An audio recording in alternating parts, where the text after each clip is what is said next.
Salam dəyərli futbol sevərlər, bildiyiniz kimi Avrokuboklarda Azərbaycanı 4 komanda təmsil edir. Sabah, Qarabağ, Neftçi və Zirək komandası.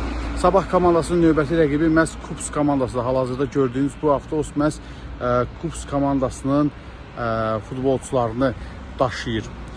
Qeyd edim ki, ayın 21-də və 29-da Kups komandası ilə qarşı-qarşıya gələcək Sabah komandası. Digər təmsilçilərimizdən Qarabağ komandası CSKA Sofia komandası ilə qarşı-qarşıya gələcək. 23 və 30-da oyunlar keçiriləcək. Neftçi, Dinamo Minsk və Zirə Paydə görüşlərdə 23 və 30 iyul tarixlərində baş tutacaq. Sizcə bu mərhələdə təmsilçilərimiz birinci mərhələdə olduğu kimi uğurlu çıxış edə biləcəklərmi? Fikirlərinizi şərhlər bölümündə yazın gəlsin.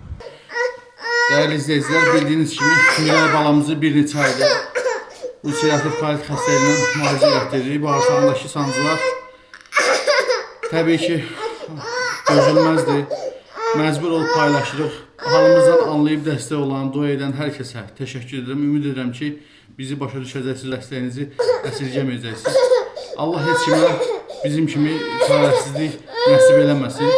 Kömək olan, olmayan hər kəsə ancaq xoşbəxtlik arzu edirəm. Biz də təbii ki, balamızı xilas etmək istəyirəm. Ona görə sizdən maksimum şəkildə dəstək olmağı rica edirəm. Ümid edirəm ki, harayımıza səs verəcəksiniz, dəstək olacaqsınız, dua edəcəksiniz. Öncədən hər birinizə təşəkkür edirəm.